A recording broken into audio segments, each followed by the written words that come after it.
कोई दिखा दे तो मैं कथा कहना बंद कर दूं, कहीं उल्लेख नहीं है। लेकिन सनातन को बदनाम करना है। हमारे यहां कहते हैं पापियों का वध होना चाहिए। पापी कौन है? जो किसी को जीने ना दे, जो झूठ बोलता हो, जो अधर्म के रास्ते पे चलता हो, वो रावण हो, कंस हो, वो चाहे शिशुपाल हो, दंतवक्र, ऐसे लोग जो एक बहुत मजबूती से झूठ का समर्थन करते हैं, जिनसे समाज को, सनातनियों को, माताओं को, बहनों को, भाइयों को असुरक्षा होती हो, ऐसे पापियों का वध बताया है हमारे शास्त्रों में। अगर कोई नहीं भी मानता है तो उससे भी कहते जियो और जीने दो। हमारे यहां हिंदू आतंकवाद नहीं होता है। दुर्भाग्य से हमारे ही देश में हमारे ही लोगों ने हिंदू आतंकवाद, भगवा आतंकवाद शब्द गढ़ा। मैं आपसे पूछना चाहूंगा, अमेरिका में आप लोग रह रहे हैं, ईमानदारी से बताओ, आपको किसी भी धर्माचार्य ने सिखाया कि तुम आतंकवाद करो? हाथ उठा के मना करो या हामी भरो? जोर से बोलो। कोई भी आचार्य आके कहता हो कि जाके किसी को किल करो? कोई तुम्हारा धर्मगुरु आके कहता हो? तो वो लोग कौन हैं जो हिंदुत्व को, सनातन को बदनाम करने का कार्य कर रहे हैं? उन्हीं लोगों से सावधान रहने की आवश्यकता है। और हम तो भारत की सरकार से निवेदन करेंगे कि आज वो जिसमें मालेगांव ब्लास्ट में सभी लोग बरी कर दिए, सब लोग बरी हो गए उसमें। मैं ये जानना चाहूंगा, उन्होंने जो मेंटली हरेसमेंट और शारीरिक कष्ट सहे हैं, वो 17 इयर्स कोई वापस लाके दे सकता है? सही माने में आतंकवाद का सनातन से तो कोई लेना देना कोई दूर दूर तक नहीं है। मेरे यहां भगवान राम आते हैं धर्म की स्थापना के लिए, कृष्ण आते हैं धर्म की स्थापना के लिए, नरसिंह आते हैं धर्म की स्थापना के लिए, परशुराम आते हैं धर्म की रक्षा के लिए, उसकी स्थापना के लिए। धर्म की स्थापना के लिए हमारे सनातन है, धर्म को मिटाने के लिए हमारा सनातन नहीं है। तो आतंकवाद का काम है धर्म को मिटाना और सनातन का काम है धर्म की स्थापना करना। तो उल्टा परिचय लोगों को जिन्होंने दिया है उन्हें सजा मिलनी चाहिए। और एक बार पुनः हमारे कोर्ट को धन्यवाद देना चाहिए जिन्होंने 17 साल बाद ही सही सनातन के साथ न्याय किया है। जोर से बोलना पड़ेगा, देखो धीरे बोलोगे तो बात नहीं चलेगी। सनातन धर्म की, सनातन धर्म की, भारत माता की, भारत माता की, भारत माता की जय। बात अब तसल्ली बैठी, अब कथा कर सकते हैं हम। पिछले 2 दिन से चल रहा था कि हमको ऐसा कुछ बोलना है, अंदर उबल रहा था ना। और असत्य के साथ नहीं है, हम सत्य के साथ हैं। सत्यमेव सत्यमेव सत्यमेव धर्मो रक्षति। आप धर्म की रक्षा कीजिए, धर्म आपकी रक्षा डेफिनेटली करेगा, इसमें कोई संशय नहीं, कोई संशय नहीं। और धर्म आपकी रक्षा यही नहीं करेगा, वहां भी करेगा, हियर एंड देयर, यहां भी, मृत्युलोक में भी और मृत्युलोक के बाद भी। तो जिन लोगों को अपनी सुरक्षा करानी है उन्हें धर्म की रक्षा करनी ही चाहिए।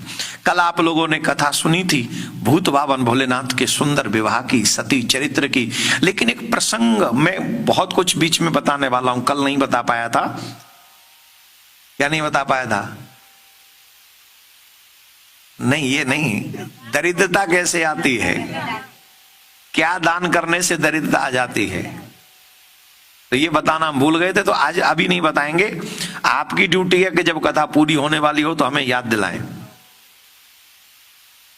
हैं? अब नहीं बता, नहीं, अभी जब कथा आज शाम को जब पूरी होने वाली हो तब याद दिलाना। अभी प्रसंग पे जाना है क्योंकि प्रसंग पूरे करने हैं। भूत भावन भोलेनाथ को विवाह क्यों करना पड़ा? भगवान को विवाह क्यों करना पड़ा? श्रावण में पूरी शिव पुराण की कथा अगर आपको सुनने को मिल रही है तो अपने आप को भाग्यवान समझिएगा, साधारण नहीं हो। शिव पुराण की कथा सुनने वाला मनुष्य श्रद्धा पूर्वक शिव ही होता है, ये आप सुन चुके हैं। जिस शिव पुराण की कथा को सुनकर बिंदुक जैसा पापी तर गया जो पिशाच बन गया था, ये मेरा बात भाव नहीं है, व्यासी महाराज ने स्वयं शंकर भगवान की वाणी से शिव पुराण लिखा गया। तो हम नहीं तरेंगे क्या? हमारा कल्याण नहीं होगा क्या? डेफिनेटली हमारा कल्याण होगा, उद्धार होगा, इसमें कोई संशय नहीं है। मन में संशय आना भी नहीं चाहिए। ये शिव पुराण हमारा उद्धार करेगी, हमारा कल्याण करेगी, ऐसा विश्वास मन में होना चाहिए। क्यों भूत बाबन भोलेनाथ को विवाह करना पड़ा? एक दुष्ट का नाम हुआ तारकासुर। वो बहुत बलवान था। वो तारकासुर किसका पुत्र था? किसके प्रभाव से वो तारकासुर आया? तो ध्यान पूर्वक आप सुनेंगे, एकदम ध्यान से सुनिए। ब्रह्मा जी कहते हैं नारद जी से, मैं तुम्हें बताता हूं, पहले तुम तारकासुर की उत्पत्ति सुनो। उसके वध के लिए देवताओं ने शिव जी का आश्रय क्यों लिया वो भी तुम ध्यान से सुनो। मेरे जो पुत्र हैं मरीचि, उनके पुत्र हुए कश्यप। उनकी 13 पत्नियां थीं। कितनी? 13 पत्नियां थी। उस समय संसार बढ़ाने का क्रम चल रहा था ना, इसलिए कहीं तुम अब प्लान मत करना कुछ भी ऐसा। उस समय सृष्टि बढ़ानी थी। ये अधिक विवाह कोई क्यों करता है? बोले सृष्टि प्रजा ज्यादा हो, अधिक से अधिक प्रजा हो सके इसके लिए। और अभी तो प्रजा बहुत ज्यादा है, लेकिन फिर भी हिंदुओं से निवेदन है, सनातनियों से निवेदन है, कैरी ऑन, राधे राधे बोलना पड़ेगा, जोर से बोलना पड़ेगा। जब तक सनातनी सुरक्षित ना हो तब तक संतान की उत्पत्ति होती रहे। और ये बात हम भारत में भी कहते हैं और ये बात हम यहां भी कह रहे हैं। रीजन, सनातन धर्म ही एक ऐसा है जो हम सबको, मानवता को सुरक्षित करता है। पूरे विश्व में Sanatan is not only religion, this is a way of life. Sanatan teaches you how to live life. We don't know how to live life. We think this is our responsibility. Get up, take a shower, go to work, earn money, eat the food, then come back, again eat the food, then go in bed and sleep. If you have a partner, then hi, hello, how are you? Hi, yeah. Then 2-3 babies here, hello, hi, I'm happy. Is this life only? No, my dear. Animals live the same life. Animals live the same life. What is the difference between me and animals, you and animals? Tell me. You are eating, they are eating. You are sleeping, they are sleeping. You are earning, they are earning. You have beautiful 2-3 children. They have many children one time. इन चीजों में तो हमसे ज्यादा है वो. What is the difference? No. तुम्हें नहीं समझ में आता, बोलते तो वो भी हैं. Difference is that we can meet the God if we have good karmas. They are not. We are listening the Srimad Shiv Purana. They are not. You are coming every day here just for katha. They are not. You are doing the selfless work. They are not. They live for themselves. You are not. If you are living, yourself, just only yourself, it means, I don't say anything. You understand, must understand better. You better understand, right? तो ये difference आपको मानव बनाता है. बहुत अंग्रेजी बोल दिया आज मैंने, आजकल इतनी ही बहुत है. फिर कल देखेंगे, राधे राधे बोलना पड़ेगा. Don't try to search grammar in my language. This is your problem, not mine. तो मैं कहां था? देखा, ध्यान से मैं ही कह रहा हूं, तुम लोग सुन नहीं रहे हो ध्यान से। तारकासुर का जन्म क्यों हुआ, किस कारण से हुआ? हम कह रहे थे कश्यप मुनि की 13 पत्नियां थी, वहां से हम गए थे। हमें कहां ले जा रहे हो? तारकासुर।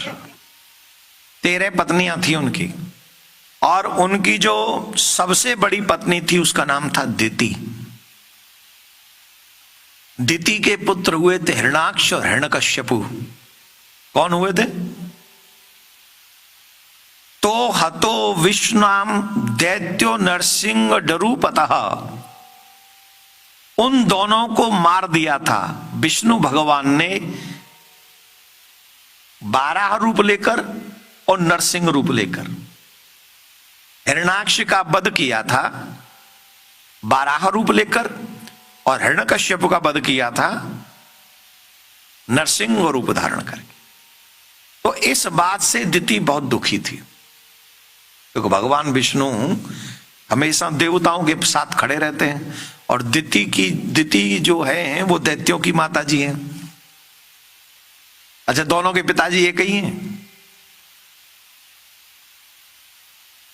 देवता और दैत्य दोनों के पिताजी एक ही हैं, माताजी अलग अलग हैं बस। Listen to me attentively my listeners, my dear listeners, मेरे प्यारे, देख लो, पिताजी तो एक ही हैं, माताओं में चेंज है। इसका मतलब बच्चों के ऊपर माताओं के ज्ञान का, स्वभाव का ज्यादा इफेक्ट पड़ता है। बहुत ध्यान से सुनने वाली बात है। पिताजी तो दिन भर घर से बाहर ही रहते, मोटल में कि होटल में, काम पे नहीं जाते क्या? यहाँ हमारे गुजराती भाई बहन बैठे भाई लोग, तो इनको मोटल में जाना पड़ता है। पूरा अमेरिका में इनका मोटल सब चलता है। मैं तो कहता हूं भगवान एक भी होटल तुमसे बचे ना। मोटल अरे होटल में आपका चकाचक, और खूब गुजरात भाइयों ने हमारे सबने नाम कर रखा है भारत माता का, जियो मेरे लाल, ऐसे ही चकाचक करते रहो। तो दिति मां दोनों पुत्रों के मर जाने पर बहुत दुखी हुई, और बहुत मन से वो अपने पति की सेवा करने लगी, कश्यप मुनि की। बहुत सेवा की, बहुत सेवा करी। तो कश्यप मुनि प्रसन्न हो गए। बताओ क्या चाहिए? बोले ऐसा पुत्र चाहिए जो चकाचक कर दे, आप हिला दे दुनिया। कश्यप मुनि बोले क्या आवश्यकता है तुम्हें? बोले नहीं, मुझे बहुत आवश्यकता है। अगर आप मेरी तपस्या से प्रसन्न हैं, मेरी व्रत से, मेरे नियम से, मेरी सेवा से प्रसन्न हैं, तो आप मेरी इस भावना को पूरी करें। बोल ठीक है। तो पति सेवा से प्रसन्न हुए, और उनके उस प्रयास से एक बहुत ही बलवान पुत्र हुआ, और इतना बलवान पुत्र हुआ कि उस पुत्र ने, मां की भावना क्या थी? दिति मां क्या चाहती है? दिति मां एक ही चीज चाहती है कि मेरा बेटा देवलोक में राज्य करे, देवता निकले वहां से, स्वर्ग से। दिति मां चाहती है कि देवता दुखी रहें। क्यों? वो सौत के हैं ना। वो किसके हैं? वो अदिति के। वो भी कश्यप मुनि की ही पत्नी है। राधे राधे बोलना पड़ेगा, जोर से बोलना पड़ेगा, और जोर से बोलो। तो उसके बाद वो पुत्र हुआ, और उस पुत्र को दिति मां ने वही उपदेश दिया, और उनके मन में यही था कि देवताओं को दुख देने वाला हो, सभी का, खुद का हित करे, मां का हित करे, देवताओं को कष्ट ही दे। वैसे एक बात बताएं, जीवन में इस भाव के साथ मत जियो कि वो गिर जाए। आजकल बहुत सेल्फिशता आ गई हम लोगों में, मतलब हम अपने विकास की ओर चिंतन करें, अच्छी बात है, लेकिन कोई और गिर जाए, कोई पीछे रह जाए, हम उसको अपमानित करें, ये विचार गलत है। मैं तो ऑलवेज ये प्रार्थना करता हूं मेरा हर सनातनी अरबों खरबों पति हो, अरबों खरबों पति, लेकिन वो अरबों खरबों पति भी धर्मात्मा हो, वो मदिरा पीने वाला ना हो, वो मांस खाने वाला ना हो, वो क्लबों में डिस्को में नाचने वाला ना हो, उसके घर में भी भव्य दिव्य मंदिर हो, वो भी सुबह शाम ठाकुर जी की पूजा करता हो, वो भी अपने कल्याण के प्रति जागरूक हो, वो दुनिया के साथ इस अंधी दौड़ में न भाग रहा हो जो नरक की ओर जा रही है।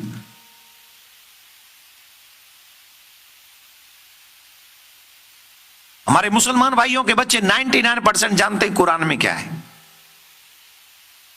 और हमारे बच्चे 99% 9 पॉइंट नहीं जानते कि रामायण में क्या है, गीता में क्या है। क्यों नहीं जानते हमारे बच्चे? क्योंकि मम्मियां नहीं जानती, पापा नहीं जानते।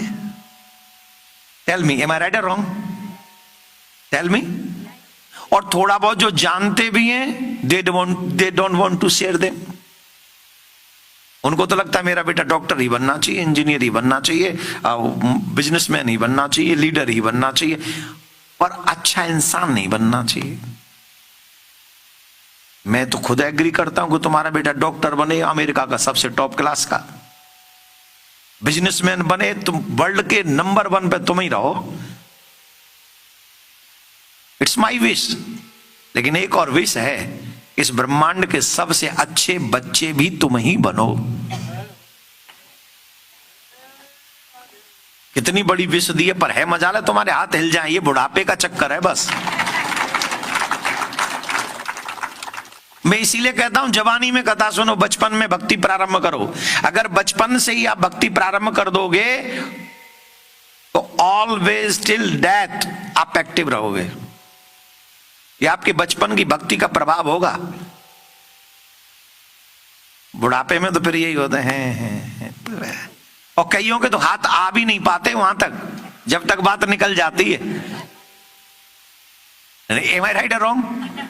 तब तक बात आगे निकल गई, अब क्या, अच्छा तब तक बात आगे बढ़ गई तो फिर अब क्या बजाएं ताली, बोल चल छोड़ो। तो लॉस किसका हुआ? हमारा नहीं, तुम्हारा कहां हुआ? तुमने तो कुछ किया ही नहीं। इतनी देर से मेहनत तो मैं कर रहा हूं, तो लॉस तो मेरा हुआ ना। ताली भी नहीं बजी आपसे।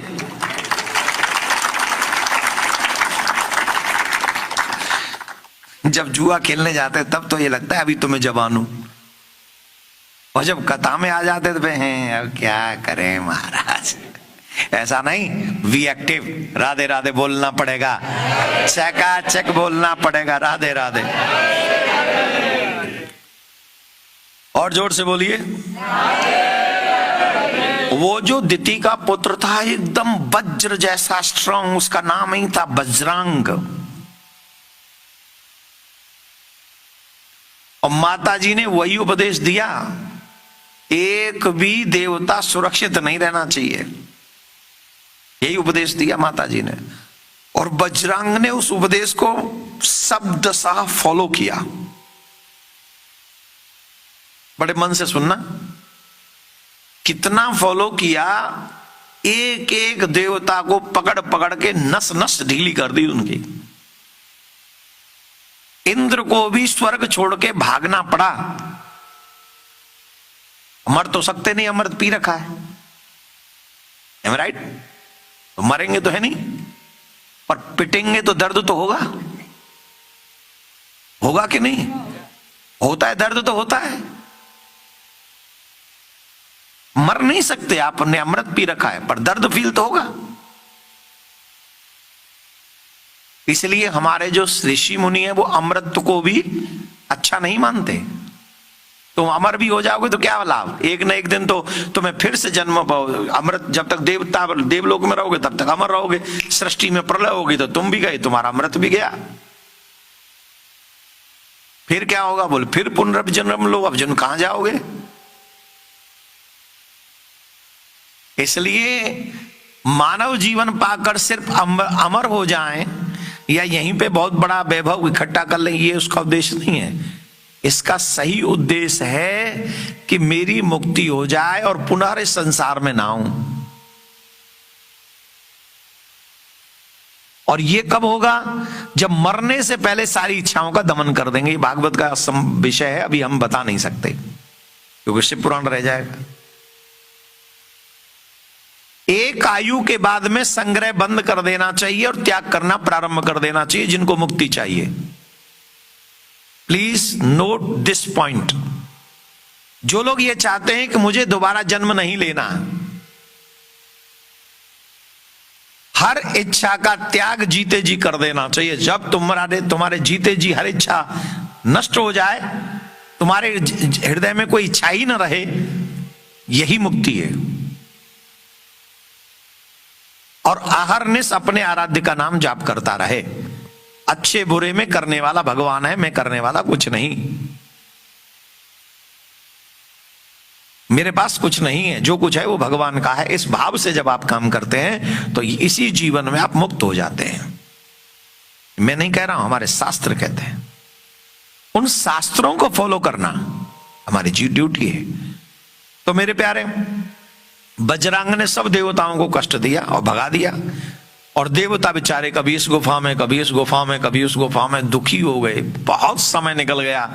तब देवता ब्रह्मा जी की शरण में गए। महाराज कृपा करो, कृपा करो महाराज, कृपा करो। तो ब्रह्मा जी ने देखा कि कैसे इस बजरंग को समझाया जाए। तो बजरंग को समझाने के लिए ब्रह्मा जी जो हैं अकेले नहीं गए। तब देवताओं की भलाई करने वाले ब्रह्मा जी कश्यप मुनि को साथ में लेकर, कश्यप मुनि उनको साथ में लेकर, पिताजी को भी साथ में लेके चलो चल रहे। तो कश्यप मुनि को साथ में लेके देवलोक पहुंचे। वहां आराम से बजरंग का शासन चल रहा है। तो जब देखा कि पिताजी आए हैं और सब आए, ब्रह्मा जी भी आए हैं, तो खड़े होकर उन्होंने बड़े आदर से ब्रह्मा जी का स्वागत किया, सत्कार किया। और ब्रह्मा जी ने कहा कि बेटा बहुत हो गया, स्वर्ग खाली कर दे। ये स्थान देवताओं का है, देवताओं को दे दो, यही उचित है। किसी भी इच्छा के लिए आपस में विवाद रखना ठीक नहीं है और किसी का हक छीनना बिल्कुल गलत बात है। बड़े ध्यान से सुनना मेरे प्यारे। आप कोई राज्य जीत ले और फिर कोई आके कहे कि तुम छोड़ दो। आजकल तो भाई भाई की संपत्ति हड़प के बैठे हुए हैं और देना नहीं चाहते। वो कहते मेरा राइट है, मेरा राइट है। नो, जिसका राइट है, और ये भी तो भाई भाई हैं, सौतेले हैं पर भाई भाई हैं कि नहीं? आजकल तो सगे भाई भी नहीं छोड़ते। पर समझाने वाले ब्रह्मा जी थे। मानव का धर्म क्या है? जब भी हमें कोई समझाए श्रेष्ठ मनुष्य, तब हमें उनकी बात मान लेनी चाहिए, उसी में हमारी भलाई है। उन्होंने कहा महाराज मुझे कोई राज सुख पाने का इच्छा नहीं है। बजरंग कह रहे हैं। कौन है? दैत्य, जिन्होंने देवराज इंद्र को परास्त कर दिया, चकाचक कर दिया है, गुफाओं में भगा दिया उसे। कहा पितामह मुझे कोई राज सुख भोगने की इच्छा नहीं है। लेकिन इस दुष्ट इंद्र ने, ये महादुष्ट है, इंद्रो दुष्ट प्रजाघाती, ये प्रजाघाती है। दिति को बजरंग से पहले बच्चा होने वाला था, बच्चा होने वाला था। इंद्र ने क्या किया जानते हो? गर्भ में घुसकर पेट में जाकर उसके 49 टुकड़े करे थे इंद्र ने। तो माता जी समझ गई थी, तो माता जी ने कहा कि मैं तेरी बैंड बजा दूंगी, अब तुझे मैं नहीं छोड़ूंगी। तब ये फिर क्षमा मांगा और इसने कहा कि मैं इन 49 को देवताओं जैसा सम्मान दिलवाऊंगा, आप मुझे क्षमा कर दो। लेकिन गर्भ में जाके उस बच्चे के 49 टुकड़े किए, पीसेस किए। बोलिए दुष्ट है, प्रजा घाती है। अरे गर्भ में पलने वाले शिशु का कौन बुरा करता है? आप इसका पक्षपात ले रहे हैं। मुझे कोई प्रॉब्लम नहीं, आप मेरे पास आए हैं, मेरा धर्म है कि मैं बड़ों का आदर करूं। मैंने तो ये सब माता जी की प्रसन्नता के लिए किया है, मुझे इससे कोई द्वेष नहीं है। लीव इट, कह दो जाके आके राज्य करे, जहां आप कहेंगे मैं वहां चला जाता हूं। और ब्रह्मा जी बड़े प्रसन्न हुए बजरंग का ये बात सुनकर। अच्छा बताओ, ये व्यवहार दैत्य का है कि साधु का है? बोलिए, ये व्यवहार आप कर सकते हो मेरे कहने से? ए भैया, अपने घर की चाबी मोह दे दे, फिर जाइए कर ले। वह जीत लिया तो स्वर्ग उसका हो गया था ना, बजरंग का हो गया था ना, तो वो उसकी मर्जी। लेकिन ब्रह्मा जी ने कहा दे दो, उन्होंने दे दिया। अब मैं तुमसे कह रहा हूं घर दे दो। तुम पे तो 3-4 घर हैं, अकेले एक नहीं है तुम पे, एक दे दो हमें।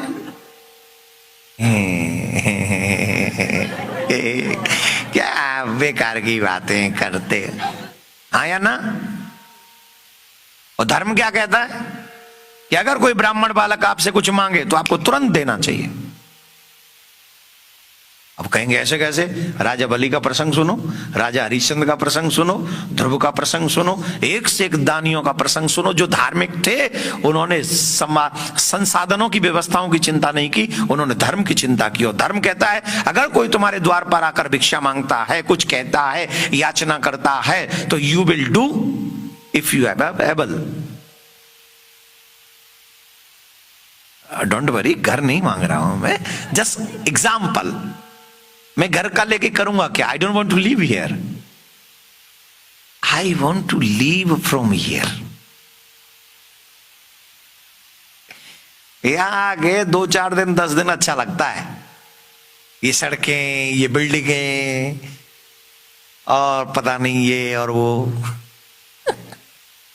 और उसके बाद जब भारत की याद आती है, भारत की चर्चा होती है, तो फिर करता है मन उड़ चल रहे पंछी, ये देश तो है बेगाना। मेरे घर की छत पे कभी कभी पक्षी आकर भी पूछते होंगे वो नहीं दिख रहा लंबे बालों वाला, वो कहां गया? मेरे देश के लोग भी जो बहुत ज्यादा ठाकुर जी को प्यार करते हैं वो भी मिस करते होंगे। तो ये चीजें कभी कभी फील होती हैं। तो खैर यहां रुकना नहीं है मुझे, लेकिन आप सब सनातनियों में धर्म की जागृति हो। मैंने पहले दिन कहा था तिलक लगा के आया करो, बहुत लोग तिलक लगा के आते हैं। ये जागृति करने आया। और हर सनातनी को अपने माथे से तिलक कभी नहीं हटाना चाहिए अगर सच्चे सनातनी हो तो। अरे तुम अपने मालिक हो भाई, तुम अपने मालिक हो, तुम्हारे ऊपर किसी का राज्य नहीं चल रहा है। और ये अमेरिका में एक अच्छी बात है, यहां कोई तुम्हें रोकने वाला नहीं तिलक लगाने से, चोटी रखने से। You can do what ever you like. हम लोग अमेरिका में आके सिर्फ अमेरिकन ही होके रह जाएं, उसी के लिए नहीं, हम लोग धर्म के लिए भी स्वतंत्र हैं यहाँ। तो बहुत लोग तिलक लगाते हैं और उस दिन से देख रहा हूं तो मैं बहुत अच्छा लगता है। आप लोग फॉलो भी बहुत कर रहे हैं। Seriously I am proud of you. और जिन्होंने तिलक नहीं लगा रखा है, कल से फॉलो मी प्लीज। कल से, आज नहीं तो कल से शुरू कर दो और अपने बच्चों के भी माथे पे तिलक लगवाइए। अपना और अपने बच्चों का कल्याण करना हम सबकी ड्यूटी है। माथे पे तिलक, सर पे शिखा, गले में कंठी, हाथ में कलाव, इसे रक्षा सूत्र कहते हैं। क्यों नहीं बांध सकते हम अपने बच्चों के हाथ में? रक्षा सूत्र है, ये साधारण नहीं है। यनबद्धो बलि राजा दानवेंद्रो महाबला, इसे बांधने से ठाकुर जी की भी दृष्टि हमारे ऊपर रहती है। दुर्घटनाओं से बचाने का काम ये रक्षा सूत्र करता है। हमें और हमारे बच्चों को ये रक्षा सूत्र हाथ में ऑलवेज बांध के रखना चाहिए। तुलसी, अगर हमारे गले में तुलसी अथवा रुद्राक्ष है और हमारी मृत्यु कहीं एक्सीडेंट में हो जाती है, किसी भी घटना में हो जाती है, यमराज के दूत हमें हाथ नहीं लगा सकते। इतनी सुरक्षा है तुलसी की और रुद्राक्ष की। अब आप कहेंगे तो जब बुढ़ापे में पहन लेंगे। अरे एक्सीडेंट तो जवानी में भी हो सकता है ना, बुरा कब न, भगवान न करे किसी के साथ घटना घटे, लेकिन बुरी घटना कब कहां घट जाए, तो कौन नहीं चाहेगा कि हम नरकों से बचें। तो कंठी रुद्राक्ष धारण करें। जो शिव भक्त हैं वो रुद्राक्ष धारण करें और जो कृष्ण भक्त हैं वो तुलसी धारण करें। लेकिन नियम यही है कि फिर उल्टा सीधा खाना नहीं तुलसी के बाद है। रुद्र, कई लोग कहते तुलसी पहन के तो नहीं खा सकते, लहसुन प्याज पे और तो शराब नहीं पी सकते। रुद्राक्ष पहन के कर सकते हैं क्या? दोनों सेम हैं। फॉर योर काइंड इन्फॉर्मेशन, तुलसी और रुद्राक्ष का प्रभाव सेम है और नियम भी सेम है। वही काम नियम जो है तुलसी के हैं, वही नियम रुद्राक्ष के हैं। तो पवित्र, अरे तुम्हें नरक से बचना है तो इतनी पवित्रता नहीं रख सकते।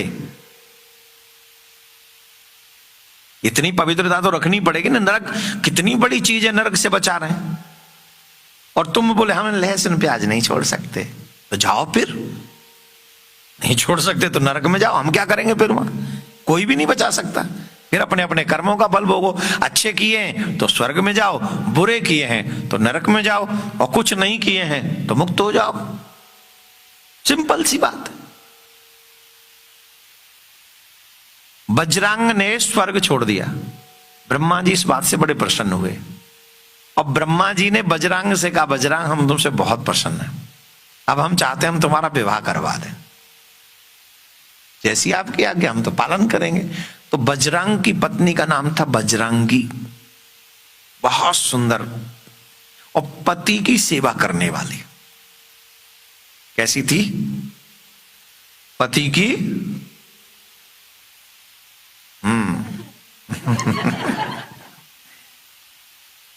पति की सेवा करने वाले, खूब मन से। देखो देवी हंस रही हैं और हंस देवता भी रहे हैं।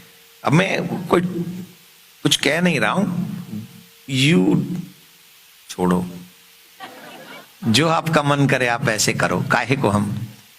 तो सेवा करने वाली थी पति की, बहुत मन से उनके सेवा में तत्पर रहती थी। एक दिन की बात, पति से कहा मुझे आपसे कुछ चाहिए।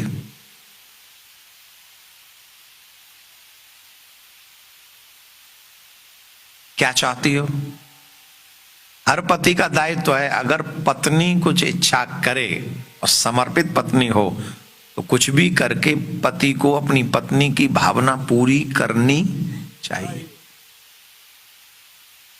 जैसे एक स्वामी अपने अधीन व्यक्ति की हर इच्छा पूरी करता है, वैसे ही पति को एनी हाउ अपनी पत्नी की हर अच्छी इच्छा को पूरा करना, तभी तुम पति कहलाने योग्य हो। कई पति तो कहते हम तो परमेश्वर हैं।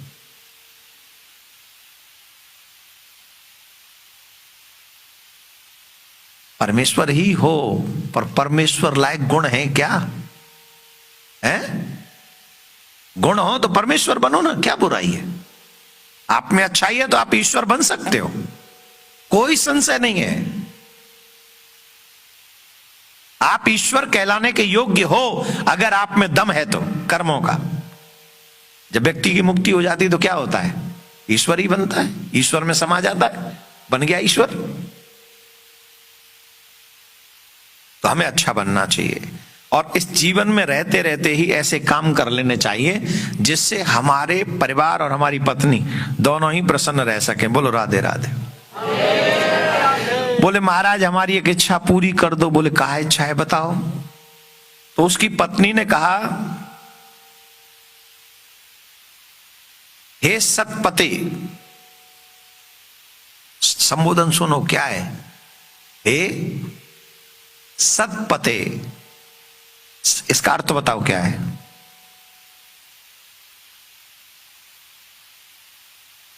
अब ये पति सोचो, तुम किस पे चलने वाले हो। बारांगी अपने पति से कह रही है, हे सतपते, मैं आपसे कुछ चाहती हूं। बोले क्या चाहती हो, बताओ तो सही। आप मुझ पर प्रसन्न हैं तो मुझे ऐसा पुत्र दीजिए जो महाबली हो, त्रिलोकी को जीतने वाला हो, तथा इंद्र को दुख देने वाला हो।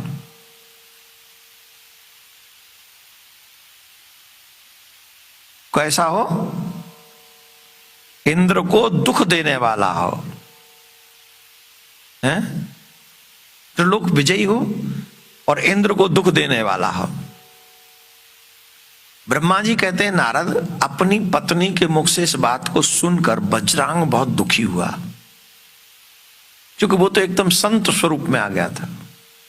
दैत्य स्वभाव वो छोड़ चुका था, उसके मन में भावना थी ही नहीं। वो तो एकदम साधु जैसा जीवन जी रहा था और वो बैर रहित हो चुका था। वो सात्विक जीवन जी रहा था बजरंग। वह देवताओं से उसको कोई बैर नहीं रह गया था उसके मन में। एक और बात बताएं, जीवन के अंतिम पड़ाव में सबसे बैर त्याग देना चाहिए।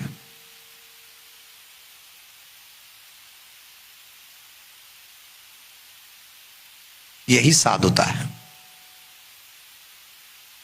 जवानी में थोड़ी बहुत बनी रहे तो इट्स ओके, लेकिन जैसे ही 50+ करो, सबसे साधुता का त्याग कर दो, शत्रुता का, साधुता को एक्सेप्ट करो। और यहां मुझे पता है अभी सब 50 से कम ही है।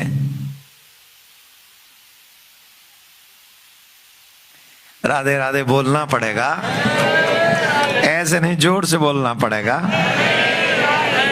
और जोर से बोलिए।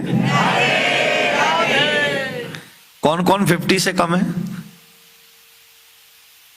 तो अब जब थोड़ा बहुत 50 की तरफ बढ़ रहे हो आप, तो हमारा आग्रह मान लीजिए, और शत्रुता का, पहले तो आप में शत्रुता होगी नहीं, किसी के प्रति भाव ही नहीं होगा। अगर किसी ने कुछ अच्छा बुरा किया भी आपके साथ और आपको लगता है कि नो यार मैं इसको भूल नहीं सकता, देन यू मस्ट ट्राई।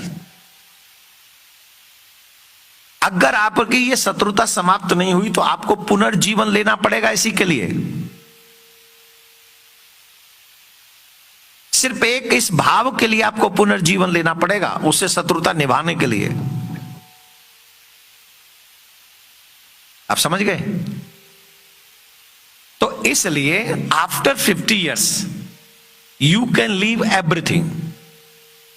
50 से लेकर 60 साल तक हमें अपना जीवन साधु जैसा अपना स्वभाव बनाना चाहिए। धीरे धीरे छोड़ो, बेटा बेटी पे जिम्मेदारी छोड़ दो। और आपके बेटे बेटी की तो वैसे भी आपकी जरूरत, मतलब उनको नहीं लगता कि आप उनके लिए उसके बाद कुछ करें, क्योंकि वो डॉक्टर बन गए, कोई व्यापारी बन गए, कोई कुछ बन गए, कुछ बन गए। They want you live your life and you can do freedom for my life. I want to live by my self. ऐसे तमाम बच्चे, ऑलमोस्ट सभी घरों में ऐसे ही बच्चे होंगे। और कितने बच्चों ने तो कह दिया होगा, dad I don't need your home, I don't need your money.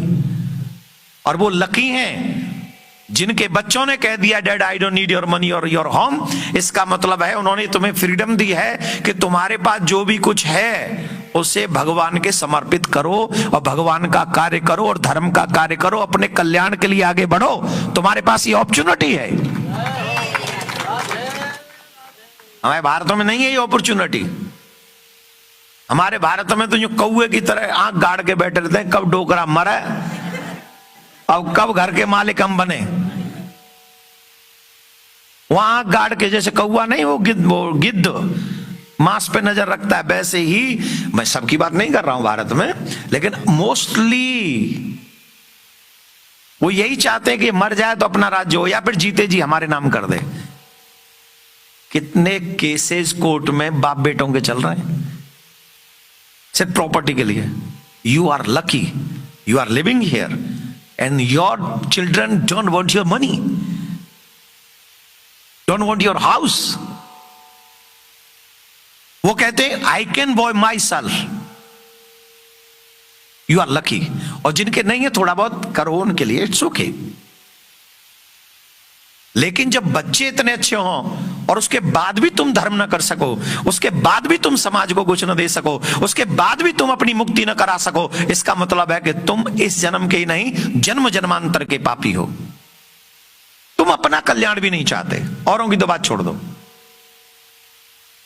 अपना कल्याण नहीं चाहते तुम।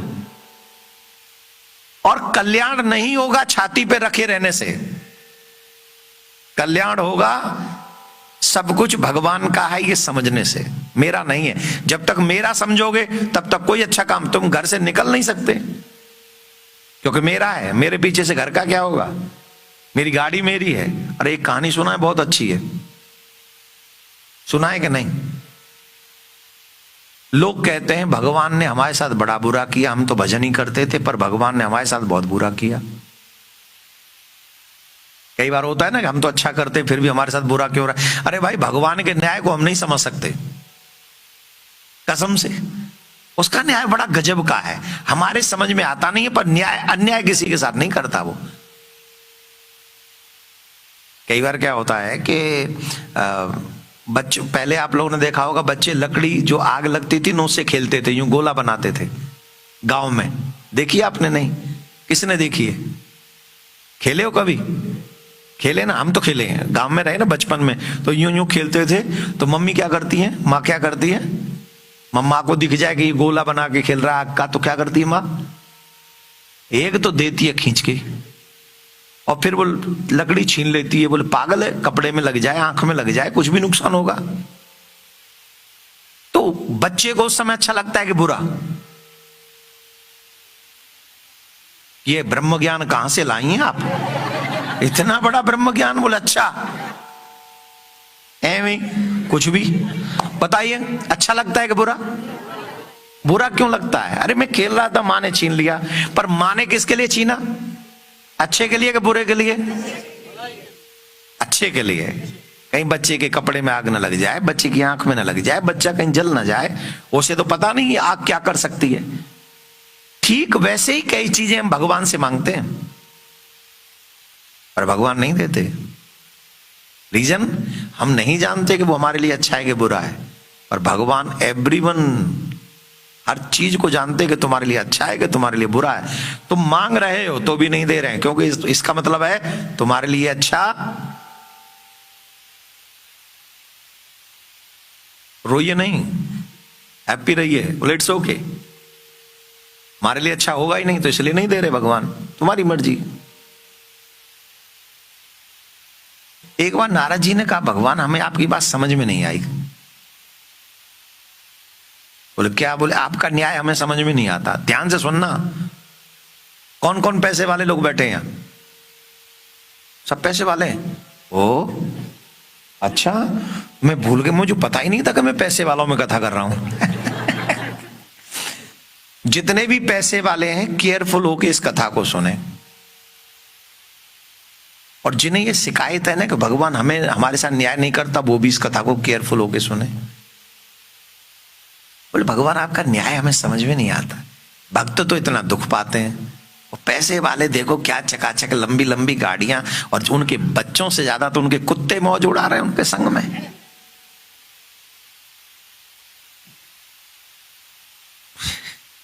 सही बताओ, तुम्हारे कुत्ते ज्यादा सुखी हैं कि तुम्हारे रिश्तेदार? जितना खर्चा तुमने कुत्तों पे किया है ना, उतना खर्चा तुमने रिश्तेदारों पे नहीं किया है। बड़े बड़े पैसे वालों के बच्चे कुत्ते घुमा रहे हैं और हाथ में पॉलिथीन बांध के। कम से कम भारत में इतना तो फ्रीडम है कि पॉलिथीन नहीं बांधनी पड़ती।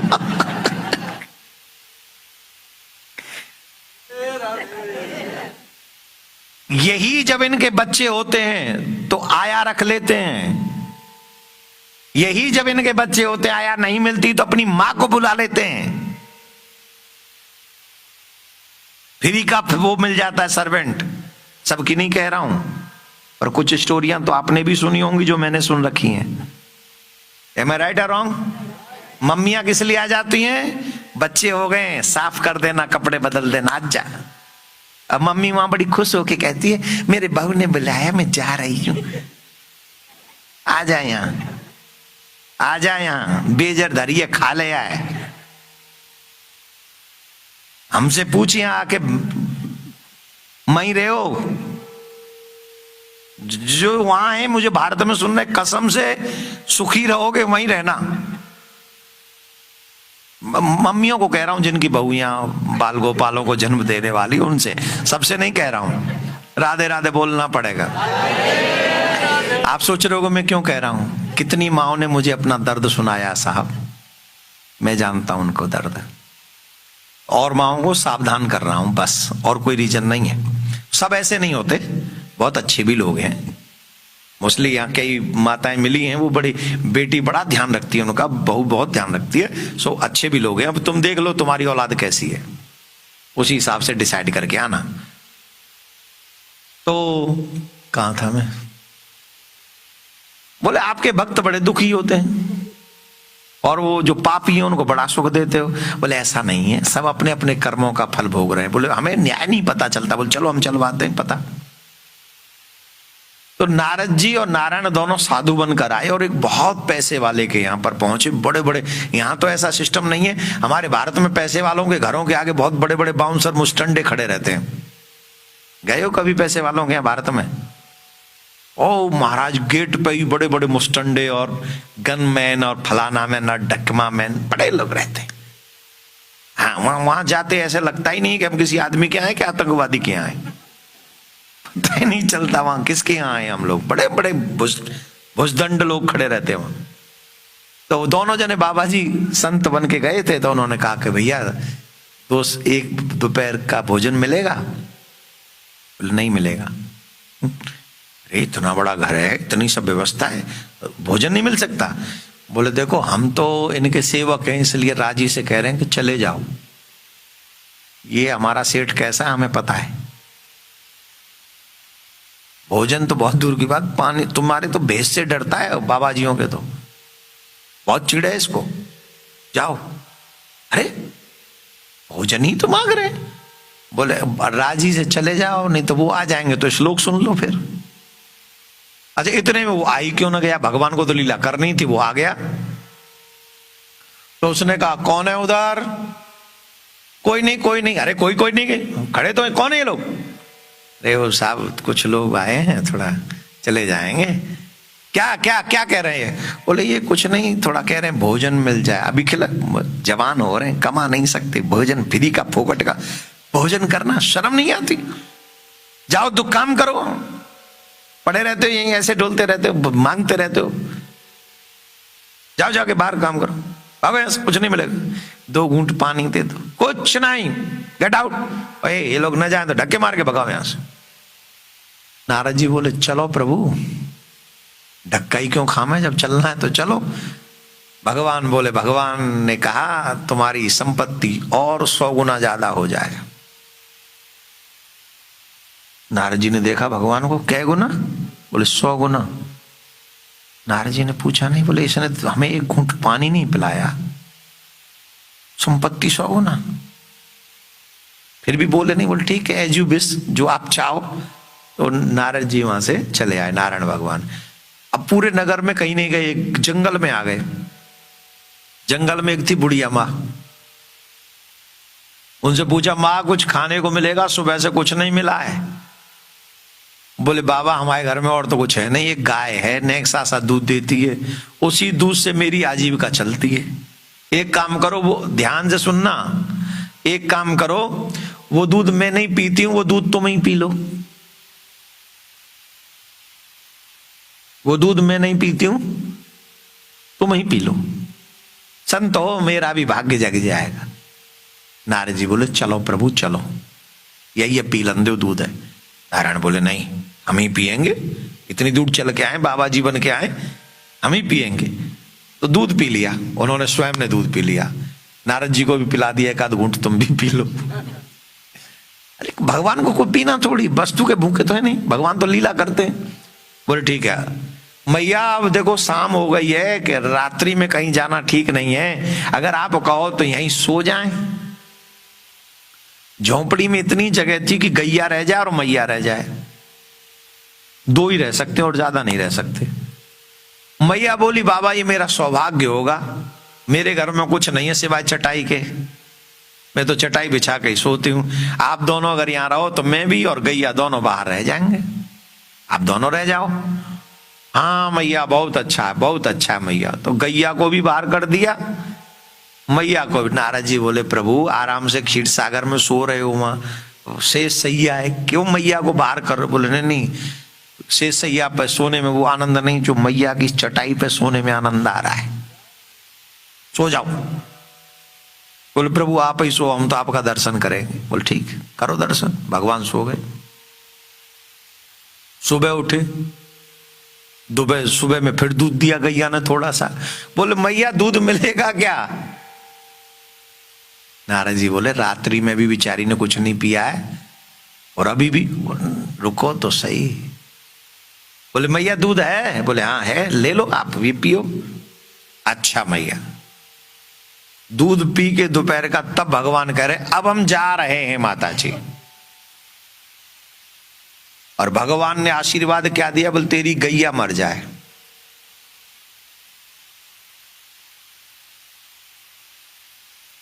क्या आशीर्वाद दिया? जिस गैया का दोनों समय दूध पिया और भगवान कह के आगे तेरी गैया मर जाए। नारद जी भड़क गए, बोले प्रभु हम पार्टी बदल लेंगे। सुनो ये न्याय हमें समझ में नहीं आया। जिसने हमें पानी तक नहीं पिलाया उसे आप कह के आगे तेरी संपत्ति 100 गुना हो जाए, और जिसने हमें दूध पिलाया खुद नहीं पिया, खुद व्रत रही, उससे कह रहे हैं उसको एक ही चीज है उसको जीवन जीने के लिए सिर्फ गैया, और उसे भी कह रहे हैं गैया मर जाए। ये न्याय नहीं है सरकार, अन्याय है ये। अच्छा आपकी नजर में न्याय क्या अन्याय? नारायण बोले नहीं माय डियर ये मेरा न्याय है, अन्याय नहीं है। कैसे? बोले एक बात बताओ, सेठ जी ने हमारा अपमान किसके चक्कर में किया था?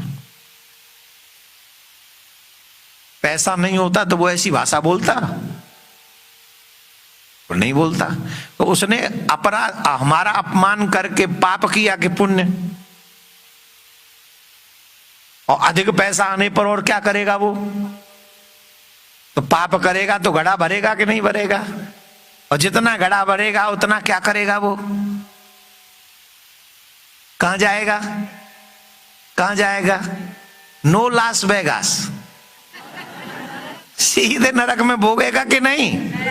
जोर से बोलो पक्का।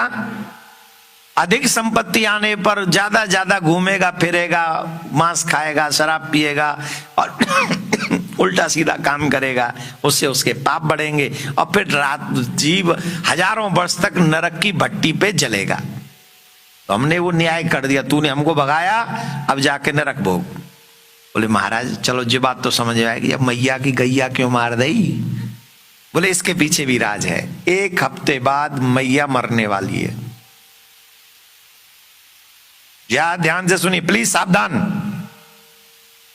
एकदम सावधान। मैया का समय हो गया, 1 हफ्ते बाद मैया मरेगी और मैया के पास में कोई बंधन नहीं है सिवाय एक बंधन के, वो बंधन है गैया। अब जब ये बंधन मैया के मरते समय रहेगा गाय का, तो मां सोचेगी कि मैं मर रही हूं, इस गाय का क्या होगा? इस गाय की सेवा कौन करेगा? बेचारी गाय भूखी मर जाएगी। तो अपने कल्याण के बारे में सोचने की बजाय ये मैया गौ माता के बारे में सोचेगी, तो ये मुक्त नहीं हो पाएगी, ये फंस जाएगी। और जिस मां ने खुद दूध नहीं पिया हो, मुझे दूध पिलाया हो, मैं उसे मुक्त करूंगा। इसलिए मैंने मैया के आगे ही गैया को मारने का। अब ये पूरी घटना सुनने के बाद बताओ कि भगवान का न्याय कैसा है? पर ये मुक्त हो जाएगी मैया, ये दृष्टि गोचर हो रहा है। वो नरक में जाएगा क्या हम ये दृष्टि देख पा रहे हैं? नहीं देख पा। हमें क्या दिख रहा है? उसे संपत्ति दे दी, मैया की गई, हम ये देख पा रहे हैं, ये देखने में सामर्थ्य है हमारी, लेकिन उसके बाद की जो घटना है बड़ी, वो हम नहीं देख सकते। इसीलिए आपका हर कर्म नोट है हर कर्म आपका, और वो रिजल्ट आपके सामने जो आपको दिखाई नहीं पड़ रहा, टाइम विल कम। इसलिए भगवान के न्याय पर हम लोग उंगली नहीं उठा सकते, क्योंकि वो किसी के साथ अन्याय करता ही नहीं है, वो सिर्फ सबके साथ। ये बातें कब तक समझ में नहीं आती? जब तक हमारे गुरु ना हो।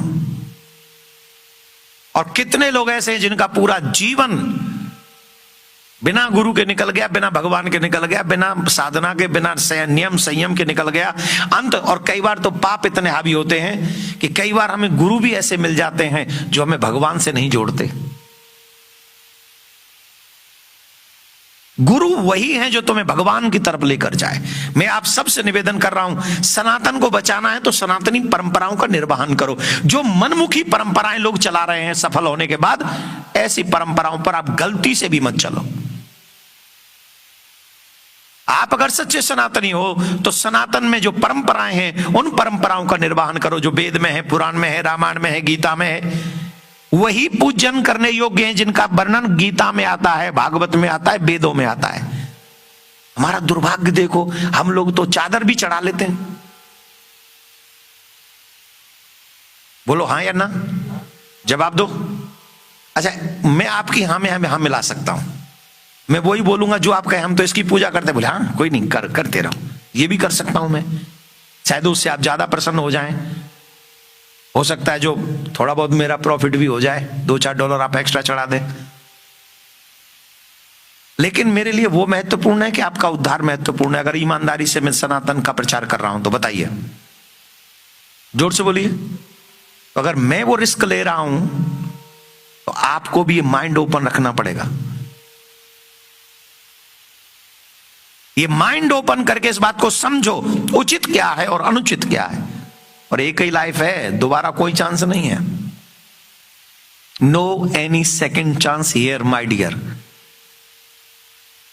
गुरु के बताए हुए मार्ग पर जाकर उन मर्यादाओं का पालन करके अपना कल्याण करें, ये हमारा निवेदन है आप सबसे। तो ये तो न्याय भगवान का हुआ। बजरंग सोच रहे थे, यहीं थे ना कथा में? कहां थे? कहां पे? बजरंग पे ना।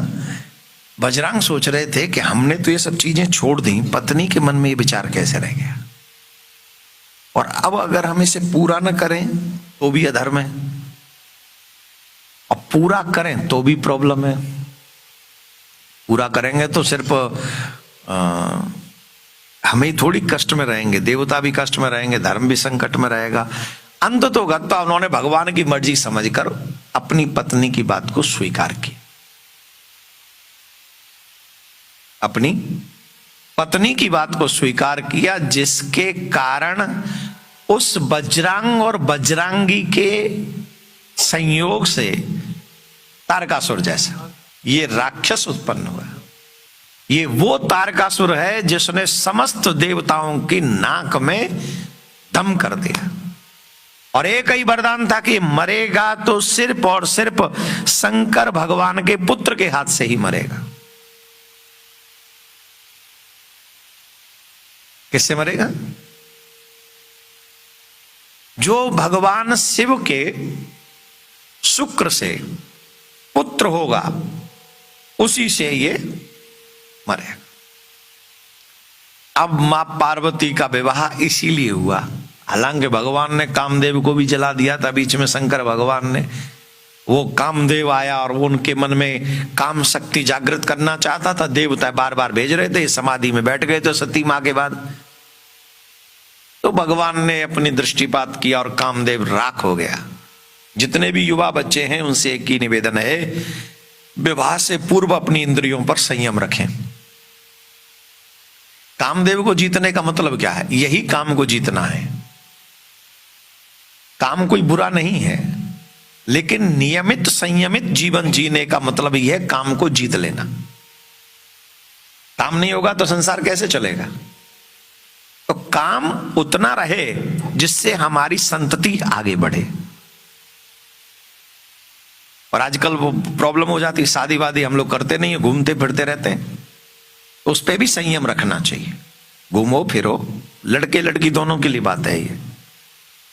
लेकिन मर्यादा में रहो, अपनी इंद्रियों को कंट्रोल में रखो और प्रण करो कि हम शादी करेंगे, और शादी जल्दी करेंगे। जल्दी माने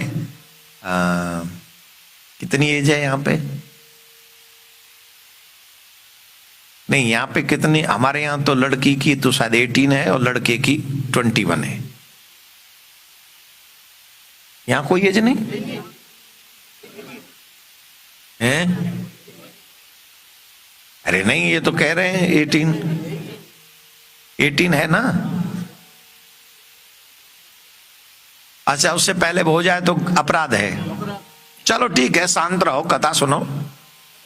तुम्हारी तो हो ही गई ना, तुम्हें अब काहे को टेंशन हो रही है? हाँ, तुम्हारा जो होना था वो हो ही गया, जैसा होना था हो ही गया। ज्यादा मत सोचो, जैसा हुआ उसे एंजॉय करो। हाँ, राधे राधे बोलना पड़ेगा।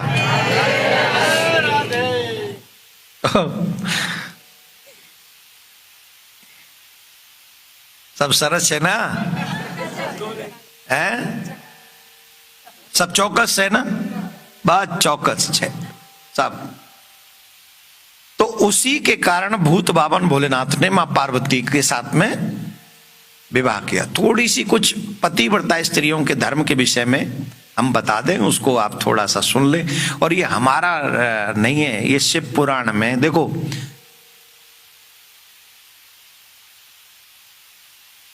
आज के युग में कुछ समझाना भी बहुत रिस्क है, उसे गलत तरीके से समझ लिया जाता है ना। लेकिन हम शॉर्ट तरीके में समझा के निकल जाएंगे। हम भी तो कथावाचक हैं, हम अपना मैसेज भी दे देंगे और आप इच्छा ये रखेंगे आपको बुरा ना लगे। ईमानदारी से पहले बताओ, घर चले हमारी बच्चियों का, हमारे बच्चों का, ये भावना हम में है कि नहीं? जोर से बोलो। तो वो घर चलेगा कैसे?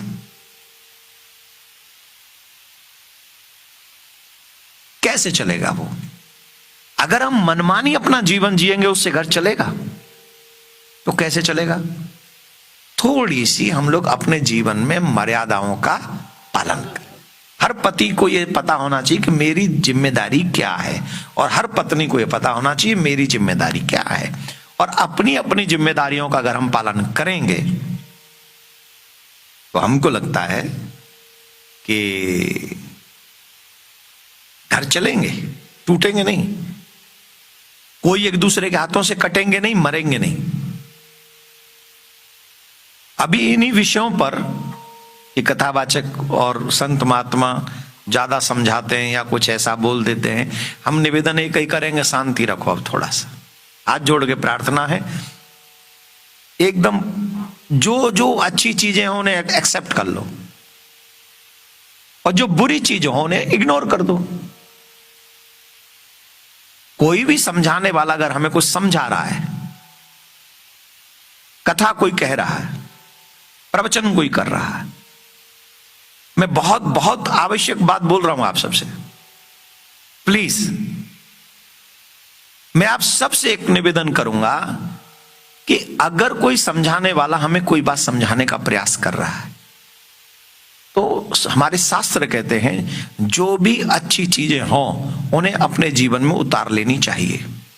और कई बार ऐसा होता है कि समझाने वाला समझा रहा है और वो चीजें हमें गलत लग रही हैं, विपरीत लग रही हैं, तो जरूरी नहीं है कि मैं उनको अपने जीवन में उतारूं या उन्हें अपने जीवन में कहीं ना कहीं उसको उसके विरोध में कुछ बोलूं, तभी नहीं। यू कैन इग्नोर इट, उसे इग्नोर कर दो। उस विषय को इतना बड़ा मुद्दा न बनाएं कि जिससे हमारे सनातन का ही उपहास हो। अगर मेरी बात आपको पसंद नहीं आ रही है तो आपके पास अपॉर्चुनिटी है कि आप मुझे मत सुनिए,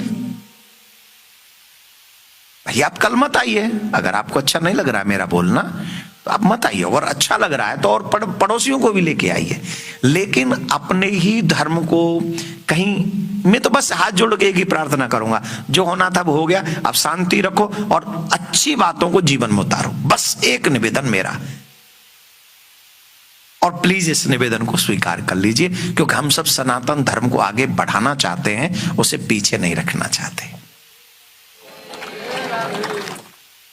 और मैं विशेष तरह हमारे ब्रज में जो प्रेमानंद बाबा हैं उनका बहुत प्यार है मुझे, उनसे आदर है। तो मैं चाहता हूं कि कम से कम कोई बात उन्होंने अच्छे विचार से कही है, हो सकता है वो शब्द आपको थोड़े इधर उधर के लगे हों या कोई ऐसी बात लगी हो, तो मैं उनकी तरफ से क्षमा मांग लेता हूं।